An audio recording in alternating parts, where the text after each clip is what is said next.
TLDR/Pro Revenge by user Fluffy Supermarket 6. Fired from my job, but received a year's worth of pay and got my boss fired. This happened in the early 2010s, before the advancement of technology in video editing and content creation. I was hired as a content creator for a university that wanted to leverage YouTube to kickstart their branding campaign. The pay was low, roughly $2,200, and in those days, there were not that many video content creators around, and the process usually took a long time from start to finish. I was hired, and on my second day, my manager presented me my KPI of 85, 3 to 10 minute videos in 52 weeks, which was impossible for a one-man team in those days. This meant I had to do the scripting, producing, casting talents, shooting videos, composing music. They were too cheap to pay for a royalty-free music subscription, and editing.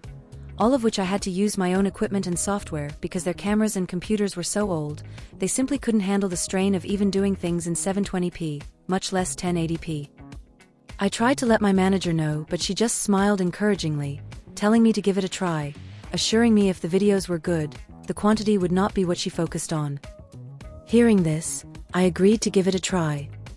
My manager treated me well in the first month. However, one day when she found out I was a smoker, her attitude changed overnight. A colleague had actually done a facepalm when I told her about it, and she let me know that the manager hated smokers and often advocated to get them fired. She started nitpicking me on everything, from smelling like cigarette smoke after my breaks, coming in 5 to 10 minutes late despite doing more than 4 hours of overtime daily, not being contactable during break times. The list goes on.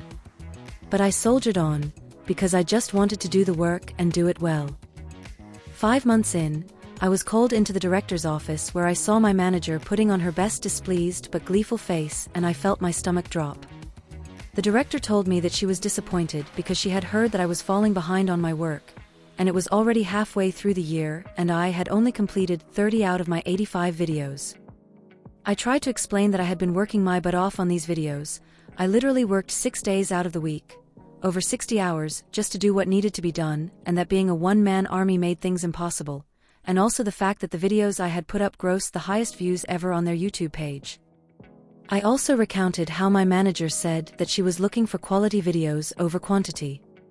The director dismissed this and stated that the KPI was simply 85 videos in a year, and since it was almost half a year in with my numbers at less than half, she felt it prudent to cut the cord early. I asked how would they even meet the KPI if they were to fire me. Now my manager had snorted, saying, "We'll find a professional production house to finish your work." The director had given her an odd look but nodded in her support nonetheless, telling me, "You don't need to worry, manager will get the job done." That was when a light bulb went off in my head. Seeing as I was the content professional in the office, one of my jobs was to keep a database of production houses to use in the event we needed to do a shoot that required more resources, and I was sure that they would be using the production houses in my database, as my manager had no contacts in the production industry. So, I changed the contact numbers and messed up all the emails on all of the entries except one. The one, I had a friend working as a junior director, not an assistant director, but a director assigned to smaller video projects. I gave him a call and told him of my plan, and sure enough within 2 days, they were called to come in to pitch. I told him that I had a plan that was a win-win for us. It would instantly help him and put him on the fast track to a director position by bringing in that much business to his production house, and it would also benefit me financially. I would teach him exactly how to pitch to win over the boss and the director, and in turn, his company would pay me a standard finder's fee of 15%. He agreed instantly and immediately put me on the line with his general manager, who upon realizing this was to be 6 months of work for a high 6-digit payout, instantly agreed and drew up a contract. As it turns out, after I gave them a metaphorical step-by-step playbook, they were the perfect fit, somehow understanding the needs and style of the university, as well as the sort of themes the university wanted to feature. The director and my former boss were amazed that my friend's production house was so familiar with their content that they signed them up on the spot. Now, even back then using a production house was not cheap. Each video that they produced could cost double to triple my monthly salary given that they had specialized people for each function: producer, director, director of photography, gaffer, sound person, video editor, assistant director, production assistants, etc., but this meant that they could complete a video every 2 to 3 days.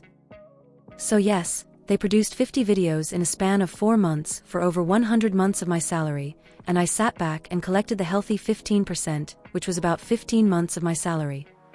This allowed me to put money aside for a holiday, and the rest to further my studies with a respected film school overseas. I thought my plan ended here and I had gotten back at my former bosses, but to my surprise, I received a call from my colleague while I was holidaying in Bali one day. This was the same colleague who had face-palmed when I told her that my manager had found out that I was a smoker. She told me that my former manager had been fired and my director given a massive blasting by the chancellor of the university. The content creation project which I was hired for was only given a budget equating to about a year and a half of my salary, and they had exceeded that budget by over 10 times. My former manager was so desperate to ensure that her content creation project could be completed that she had thrown caution to the wind, paying anything to get the job done so that she could show my director that she had completed the project, and had approved the massive spend without getting consent from the director. So that is how I got my friend a super fast promotion to a full director in his production house, and a year of pay after getting unfairly fired from my job. If you liked this story, hit that like button, leave a comment, and don't forget to subscribe for more future videos.